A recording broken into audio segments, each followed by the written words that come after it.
আগামী 10 মার্চ বাংলাদেশ সামাজিক নিরাপত্তা কর্মসূচির ইতিহাসে যুক্ত হতে যাচ্ছে এক নতুন অধ্যায়। এই দিনটিকে ফ্যামিলি কার্ড বিতরণ কার্যক্রমের আনুষ্ঠানিক সূচনার জন্য নির্ধারণ করা হয়েছে। 24 ফেব্রুয়ারি দুপুর সচিবালয়ে আয়োজিত এক গুরুত্বপূর্ণ সংবাদ সম্মেলনে এই ঘোষণা দেন নারী ও শিশু বিষয়ক এবং সমাজ কল্যাণ মন্ত্রী অধ্যাপক ডক্টর AZM জাহিদ হোসেন। ঘোষণার পরপরই দেশের প্রান্তিক অঞ্চল থেকে শুরু করে শহরের নিম্ন আয়ের পরিবারগুলোর মধ্যে আশার আলো ছড়িয়ে পড়ে।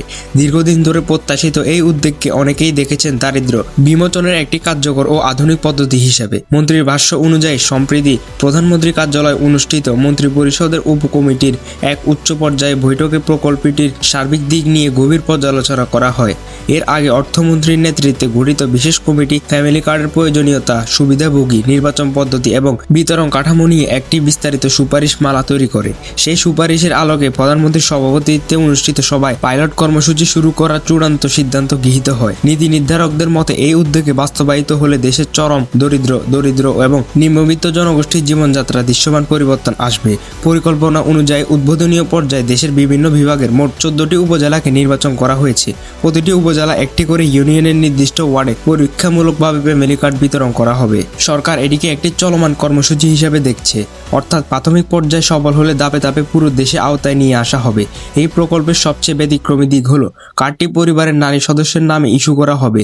নীতি নির্ধারকদের মতে এর মাধ্যমে সরাসরি নারীর হাতে অর্থ পৌঁছাবে এবং পরিবারে তার সিদ্ধান্ত গ্রহণের ক্ষমতা বাড়বে। প্রতি মাসে প্রতিটি সুবিধাভোগী পরিবার পাবে 2500 টাকা করে আর্থিক সহায়তা, যা সরাসরি তাদের কাছে পৌঁছে দেওয়া হবে।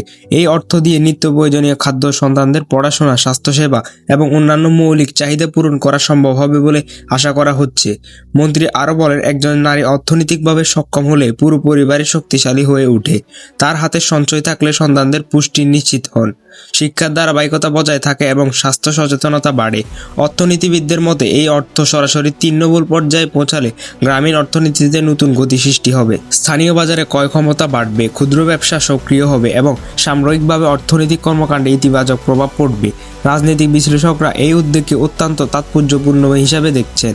তাদের মতে এটি শুধু একটি সামাজিক সহায়তা কর্মসূচি নয়, বরং রাষ্ট্রের কল্যাণমুখী দর্শনের একটি প্রতিফলন। ঘোষণার পর থেকে নির্বাচিত 14টি উপজেলায় নির্দিষ্ট ওয়ার্ডগুলোতে উৎসবমুখর পরিবেশ তৈরি হয়েছে।